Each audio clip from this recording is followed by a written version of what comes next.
ओम नमः शिवाय। शिवजी सदा सहाय।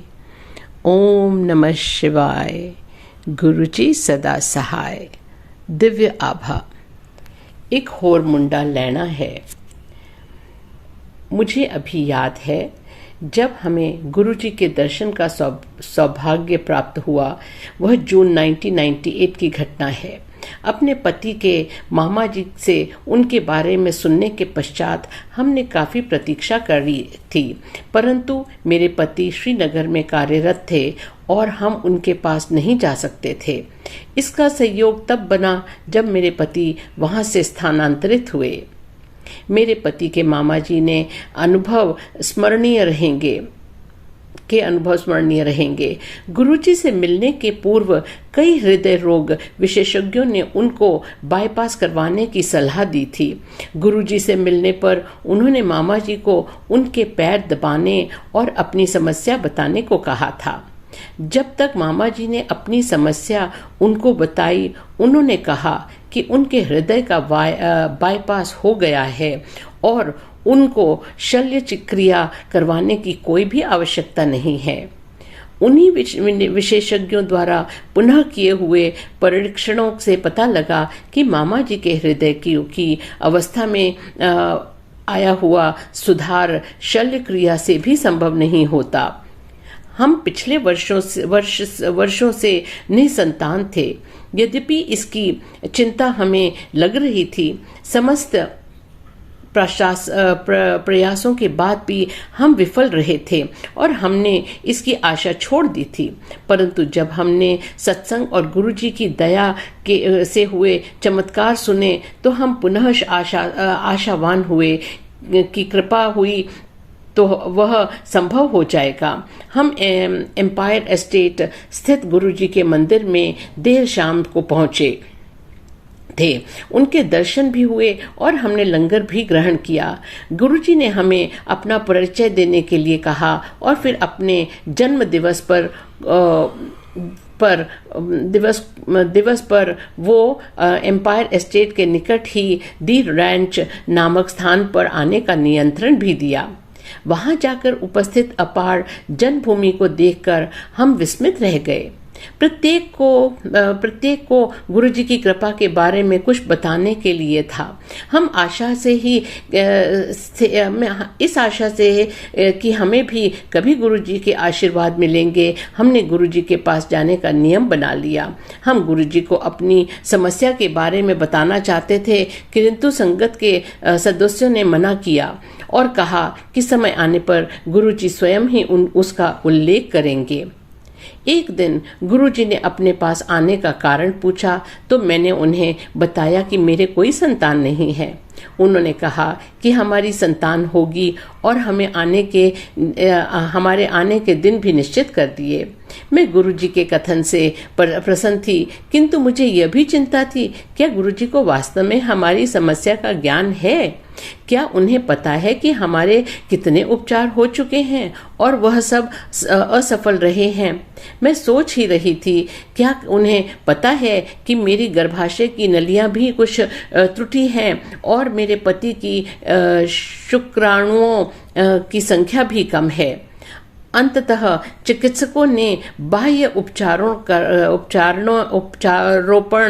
कर गर्भाशय से में बिठाने का प्रयास करवाने का सुझाव दिया था, किंतु अधिक मूल्यवान होने के साथ ही उसके सफल होने की भी आशा कम थी। हम गुरुजी के दर्शन उनके निश्चित दिन के किए दिनों को करते रहे। अन्य क्षेत्रों में निरंतर प्रगति होती रही। मेरा कार्य स्थायी हो गया और मेरे पति को अधिशासी MBA करने के लिए नामांकित किया गया, परंतु उपचार के क्षेत्र में सुधार नहीं था। चिकित्सकों को कोई भी आशा नहीं थी। उन्होंने कम मूल्यवान वाले उपचार गर्भाशय में वीर्यारोपण का सुझाव दिया था। इसके असफल होने पर वह बाह्य प्रत्यारोपण कर गर्भाशय में बिठाने के प्रयास करने का परामर्श दे रहे थे। मई 2000 में मेरे पति का MBA में चुने जाने पर का समाचार आ गया। और उन्हें 1 वर्ष के लिए जाना था। इसका अर्थ था कि 1 वर्ष के लिए चिकित्सा रुक जाएगी। मैंने चिकित्सकों के कहे अनुसार गर्भाशय में वीर्यारोपण करवाया, पर परिणाम प्रतिकूल ही रहे। हमने गुरुजी के दर्शन कर पति के MBA के बारे में बताया तो वह बोले, फिर ते कल्याण हो गया। मैं अत्यंत दुखी थी। वह कैसे कल्याण है? ये मेरे पति 1 वर्ष के लिए बाहर रहेंगे, कोई उपचार संभव नहीं था और अगले 2 वर्ष तक मैं संतानहीन रहूंगी। परंतु गुरुजी ने यह सब देख लिया था और वह किया जिसमें हमने कभी कल्पना भी नहीं की थी। हाँ, कुछ दिन के उपरांत हुए अब गर्भाशय प्रशिक्षण में पता लगा कि मैं गर्भवती थी। हम दोनों को विश्वास ही नहीं हो रहा था। हम दोनों हर्ष से विह्वल और कृतज्ञ थे। आंखों में आंसू भरे हुए हम दोनों बहुत देर तक गुरु के चित्र को चूमते रहे। उन्होंने हमारी नियमित तो नियति को परिवर्तित कर दिया था। उस संध्या को हम गुरुजी को यह शुभ समाचार देने उनके दर्शन हेतु गए थे तो उन्होंने संकेत दिया कि मैं कुछ न बोलूं। मैनू पता है, उन्होंने कहा। हाँ, मेरे मन के में विचार आया, केवल उन्हीं को पता होगा। पति की अनुपस्थिति होते हुए भी मेरा गर्भकाल बिना किसी भी समस्या के पूरा हो गया। मैंने एक पुत्र को जन्म दिया। मैं उसे गुरुजी के पास, जिनके आशीर्वाद से वह उत्पन्न हुआ था, ले जाने के लिए उत्सुक थी, किंतु 40 दिन तक नवजात को बाहर न ले जाने की प्रथा में मुझे रोक दिया। 40 दिन के पश्चात हम उसे गुरुजी के पास लेके गए। वो मुस्कुराए और बोले कि क्या मुझे एक और पुत्र चाहिए? मैं चुप रही। उसके बाद हर दर्शन पर वह यही प्रश्न दोहराते थे।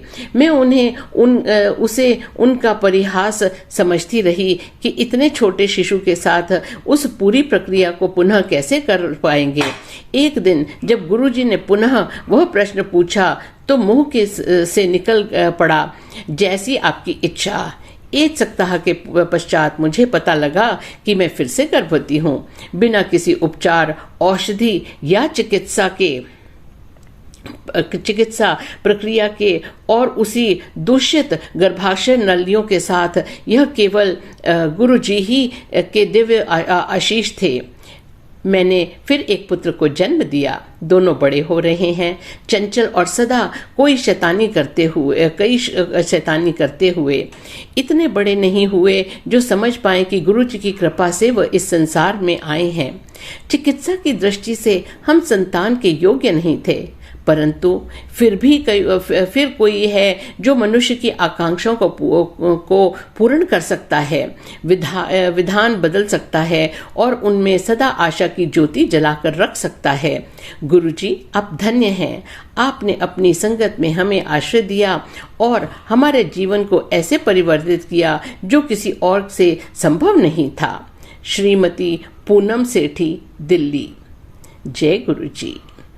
ओम नमः शिवाय। शिवजी सदा सहाय। ओम नमः शिवाय। गुरुजी सदा सहाय।